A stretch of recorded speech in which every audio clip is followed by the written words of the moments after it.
આજે દિલ્હી જ્યાં પ્રધાનમંત્રી નરેન્દ્ર મોદી સંબોધન કરી રહ્યા છે। गांधी जी खुद को लोगों से जोड़ करके, खुद को खपा करके, खुद का उदाहरण प्रस्तुत करके जन जन का उसकी शक्ति को आपस में जोड़ रहे थे। गांधी जी कहते थे, मेरा जीवन ही मेरा दर्शन है, और यही हमने चंपारण में देखा। गांधी जी ने अपनी आत्मकथा में लिखा है कि कैसे लोगों को अपनी शक्ति का एहसास हुआ और ये भी समझ आया कि परिवर्तन हो सकता है, बदलाव हो सकता है। उन्होंने लिखा है, 100 साल से चले आने वाले 3 कठिया कानून के रद्द होने ही नील की खेती करवाने वाले अंग्रेजों का राज अस्त हुआ। जनता का जो समुदाय बराबर दबा ही रहता था, उसे अपनी शक्ति का कुछ और भान हुआ और लोगों का ये वहम दूर हुआ कि नील का दाग धोने पर भी धुल नहीं सकता। यानी ऐसी स्थिति जब लोग ये मानने के लगे कि कुछ हो ही नहीं सकता, कुछ परिवर्तन आ ही नहीं सकता, उसे गांधी जी ने लोगों का भ्रम कहा है। इस भ्रम को उन्होंने तोड़ा और लोगों को अपनी शक्ति का एहसास कराया। भाइयों और बहनों, गांधी जी मूल रूप से स्वच्छाग्रही थे। वो कहते थे, स्वच्छता आजादी से कहीं अधिक महत्वपूर्ण है। वे यह देखकर व्यथित हो जाते थे कि गांवों में लोग अज्ञानता और बेपरवाही के कारण गंदगी और अस्वच्छ स्थितियों में रहते हैं।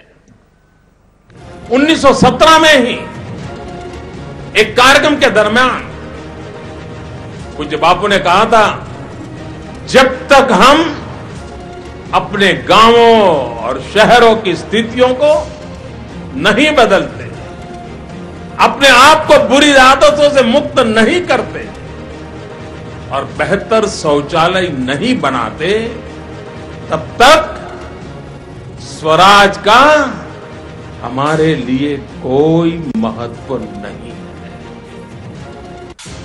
एक तरह से हम कहें तो देश में स्वच्छता आंदोलन का मूल स्थान भी चंपारण को माना जा सकता है।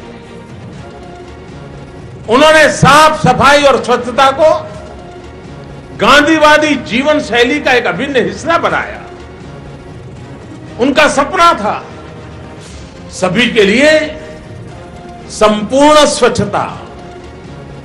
दोस्तों, चंपारण से वहां जो कुछ भी मंथन हुआ, जो प्रयास हुए, उसमें से हमें पंचामृत मिला। जन सामान्य को जोड़ करके, मंथन करके, कार्य करके, संघर्ष करके इस पंचामृत से देश के स्वतंत्रता आंदोलन को नई धार मिली। अगर हम बारीकी से देखें तो पाएंगे कि इन चंपारण में गांधी जी ने जो कुछ किया, उससे 5 अलग अलग अमृत देश के समक्ष प्रस्तुत हुए।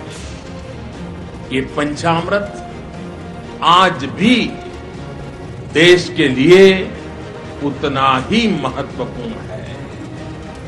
पहला अमृत सत्याग्रह की ताकत से लोग परिचित हुए।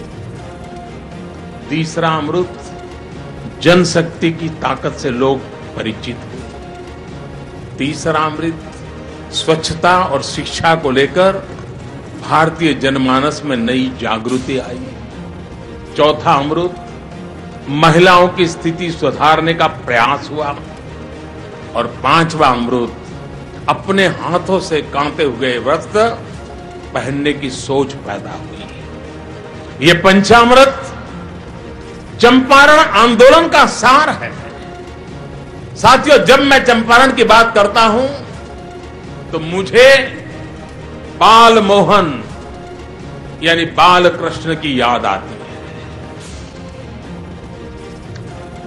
मोहन से मोहन तक कैसी यात्रा चली है। एक सुदर्शन चक्रधारी मोहन, दूसरा चरखाधारी मोहन। हम सबको पता है कि जब माता यशोदा बहुत परेशान थी तो उनके बालक ने मिट्टी खा ली है। इसी चिंता में जब उन्होंने बाल मोहन से मुंह खोलने के लिए कहा तो उन्होंने माता यशोदा को पूरे ब्रह्मांड के दर्शन करा दिए थे।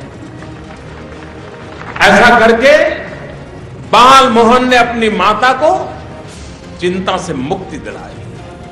जब मैं चंपारण की बात करता हूं तो मुझे किशोर मोहन की भी याद आती है। वो चक्रधारी मोहन जब किशोर था, जिसे हम कृष्ण के रूप में जानते हैं, जो रासलीला करता था, बांसुरी बजाता था। किशोर मोहन ने जब घनघोर बारिश से गांव वालों की रक्षा के लिए गोवर्धन पर्वत उठाया तो बाकी ग्वालों से भी कहा कि आप भी अपनी लाठी लेकर के खड़े हो जाइए, तब जाकर के गोवर्धन उठेगा। जब गोवर्धन पर्वत उठा तो हर एक को लग रहा था कि वो मेरी ताकत से उठा है, मेरी लाठी से उठा है। और ऐसा करके किशोर मोहन ने जन जन को खुद की ताकत और सामूहिक ताकत से परिचय कराया था। ठीक इसी तरह हमारे मोहन महात्मा गांधी ने लोगों को गुलामी की चिंता से मुक्त किया, उन्हें वो रास्ता दिखाया जिस पर चलकर आजादी मिल सकती थी। हमारे मोहन ने लोगों को जनशक्ति को जगाया और उन्हें सत्याग्रह से, स्वच्छाग्रह की शक्ति से परिचित करवाया। जनशक्ति जागरण के इस अभियान में बापू ने महिलाओं को भी बराबर का सहभागी बनाया। चंपारण में भी महिलाओं की स्थिति देखकर वो ये सोचने पर मजबूर हुए कि क्यों ना लोग अपने ही हाथ से धागा बुने और खुद वस्त्र बनाएं। वो इसे सशक्तिकरण का भी एक जरिया मानते थे।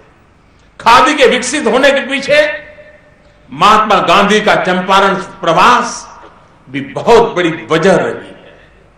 साथियों, सत्याग्रह ने गांधी जी के नेतृत्व में हमें आजादी दिलाई, किंतु स्वतंत्रता के बाद गांधी जी का स्वच्छ भारत का सपना अधूरा ही रह गया था।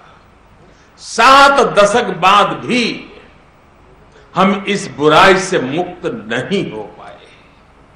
इसलिए जब 2014 में मैंने लाल किले से हर घर में शौचालय की बात की तो लोग हैरान थे कि किस तरह की बात क्यों कर रहा है। दोस्तों, स्वच्छ भारत मिशन बापू के अधूरे सपने को पूरा करने का ही अभियान है। ये सपना लगभग 100 वर्षों से अधूरा है और हमें इसे मिलकर के पूरा करना है। मुझे खुशी है कि आज स्वच्छ भारत मिशन के जरिए देश के लोग बापू के सपने को पूरा करने के लिए उठ खड़े हैं।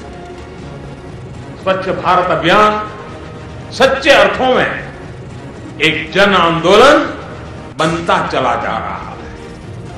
समाज का हर वर्ग इस स्वच्छाग्रह से जुड़ रहा है। जब स्वच्छ भारत मिशन शुरू हुआ था तो उस समय केवल 42% 42% ग्रामीण आबादी ही शौचालयों का उपयोग करती थी। अब आज ये बढ़कर के 63%, 63% हम पहुंचे। पिछले 2.5 सालों में 1,80,000 से ज्यादा गांवों में 130 जिले खुद को खुले में शौचालय से मुक्त घोषित कर चुके हैं। अब राज्यों में भी एक होड़ सी शुरू हुई, एक प्रतिस्पर्धा शुरू हुई कि कौन पहले खुद को खुले में शौच से मुक्त या ओपन डेफिकेशन फ्री राज्य घोषित करता है। आज की स्थिति है कि सिक्किम, हिमाचल प्रदेश और केरला पूरी तरह ओडीएफ उन्होंने घोषित किया है। गुजरात, हरियाणा, उत्तराखंड और कुछ अन्य राज्य भी खुद को खुले में शौच से मुक्त घोषित करने की ओर बहुत तेजी से आगे बढ़ रहे हैं। बहुत जल्द हमें उसके भी समाचार पहुंचेंगे। गंगा तट के किनारे गांवों को प्राथमिकता के आधार पर ओपन डेफिकेशन फ्री बनाया जा रहा है। मुझे आपको ये बताते हुए खुशी है कि उत्तराखंड, उत्तर प्रदेश, बिहार, झारखंड और पश्चिम बंगाल, जिन 5 राज्यों से गंगा जी गुजरती है, वहां गंगा किनारे के 75% गांवों ने खुद को खुले में शौच से मुक्त घोषित कर दिया है। गंगा किनारे पर बसे गांवों में कचरे के प्रबंध की योजनाएं लागू की जा रही हैं ताकि गांव का कचरा भी नदी में न बहाया जाए। मुझे उम्मीद है कि जल्द ही गंगा तट पूरी तरह खुले में शौच से मुक्त हो जाएगा। भाइयों और बहनों, आज सभी सरकारी स्कूलों में लड़कों और लड़कियों के लिए अलग अलग शौचालय हैं। अब बच्चों के सिलेबस में स्वच्छता से जुड़े चैप्टर शामिल किए जा रहे हैं ताकि उन्हें शुरू से ही इसके फायदों और नुकसान के बारे में पता चले और वो स्वच्छता को अपनी जिंदगी का, अपनी आदत का हिस्सा बनाए। दोस्तों, स्वच्छ भारत मिशन ने हमें कार्यांजलि का एक और नया मंत्र दिया है। ये मंत्र है वेस्ट से वेल्थ, वेस्ट टू वेल्थ। घरों से जो गंदगी निकलती है, बिल्डिंग बनाने के दौरान जो कचरा निकलता है, वो भी कमाई का एक जरिया हो सकता है। इससे बिजली बनाई जा सकती है, खाद बनाई जा सकती है, इसे रिसाइकल करके कंस्ट्रक्शन में जुड़े कामों में उसका रीयूज किया जा सकता है।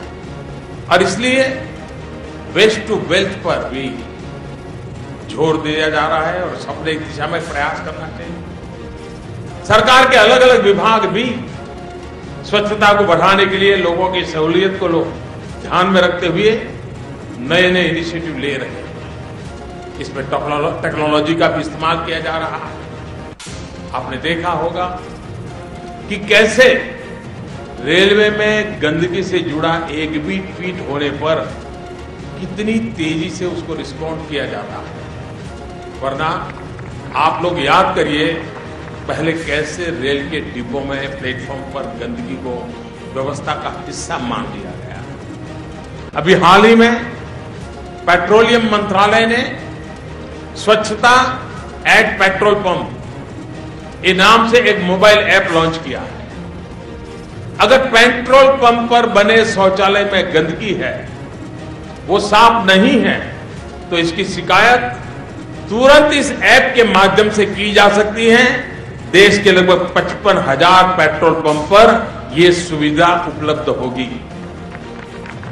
इसी कड़ी में दिल्ली में एक राष्ट्रीय स्वच्छता केंद्र की भी स्थापना की जा रही है।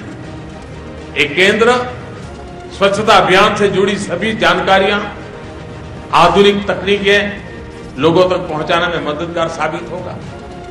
दोस्तों, अलग अलग स्तर पर गवर्नमेंट से लेकर गांव तक स्वच्छाग्रह का अभियान इस समय देश में छिड़ा हुआ है। ये अभूतपूर्व प्रयास है। अब लोगों के थॉट प्रोसेस में आ रहा है कि गंदगी नहीं फैलानी है। बच्चे बड़ों को टोक रहे हैं, शिकायत कर रहे हैं, और इसलिए स्वच्छता, स्वच्छाग्रह इस अभियान को आगे बढ़ाने के लिए शिकायत के साथ ही एक भाव ये भी तो आ रहा है कि हमें गंदगी नहीं करनी है। अपने आसपास घर, दफ्तर, सड़क, शहर को साफ रखना है।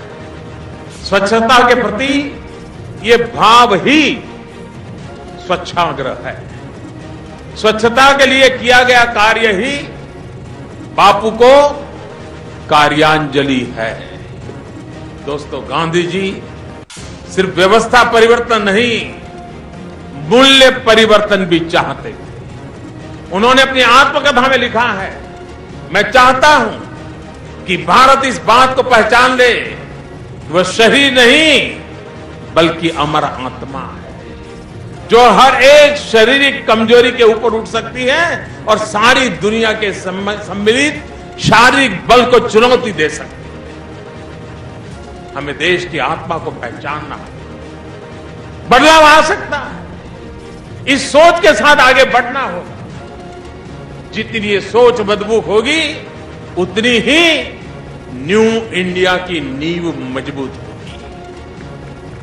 हमें स्वच्छता से जुड़े अपने लक्ष्य को तय करने होंगे और उन्हें प्राप्त करने के लिए लगातार प्रयास करना होगा।